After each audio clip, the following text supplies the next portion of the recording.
Morning everyone. नवीन दिवसाची नवीन सुरुवात. आजचा नवीन ब्लॉग. बरं, सगळ्यांनी नाश्ता करायला. आज पुन्हा डोसा आहे आणि शेंगदाणे आणि दह्याची चटणी आणि गरम गरम चहा आहे. तर या सगळ्यांनी नाश्ता करायला.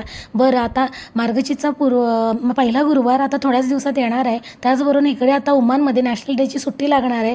सगळ्या गल्फ कंट्रीमधली अशी सुट्टी आता मागे पुढेशी लागणारच आहे. बरं, तर सचिननं सुट्टी नाही आहे. त्यांना 4 दिवस वर्किंग डेज आहे त्यांचं, कारण मंथ एंडिंग आहे. तर मी म्हटलं संध्याकाळच्या वेळेस कुठं जायचं झालं पटकन तर मग उशीर होऊन जातो. तर म्हटलं आज पूजेची सगळी भांडी काढूया, साहित्य काय आहे काय नाही सगळी अशी तर मी सगळी घासून व्यवस्थित पिशव्यांमध्ये पॅक करून ठेवते. त्याचबरोबर देवीचा मुखवटा, तिची साडी, तिची वेणी. इथं मग फुलं टायमाला मिळत नाही, त्याच्यामुळे मी प्लॅस्टिकची वेणी आणि ही मण्यांची स्टोनवाले तर ते असे मी घेऊनच ठेवले. त्याचबरोबर देवीचे दागिने आहेत ते पण बघितले. आता लक्ष्मीपूजन झालं ना त्या दिवाळी, त्यावेळेस मी सगळं काढलं होतं आणि व्यवस्थित हे करून ठेवलेलं. त्याच्यामुळे मी तरी पण एक एक गोष्ट बघत होते. नंतर मग अचानक हे नाही ते नाही असं नको व्हायला. त्याच्यामुळे मंगलसूत्र, नेकलेस सगळ्या गोष्टी बरोबर जिथच्या तिथंच म्हणजे सगळ्या व्यवस्थित होत्या.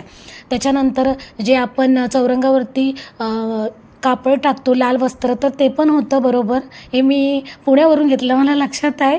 2 वर्ष झाली. तर छान आहे अजूनपर्यंत. आता गेली तर म्हटलं विचार करेन पिवळ्या कलरचा आणायला.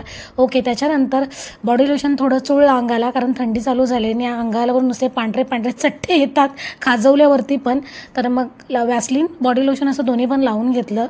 बरं, तर आता थंडीमुळे सकाळच्या खिडक्या उघडतात, संध्याकाळी मग आपण लावून देतो. तर हो, चला चॅनलला सबस्क्राईब करा. उद्या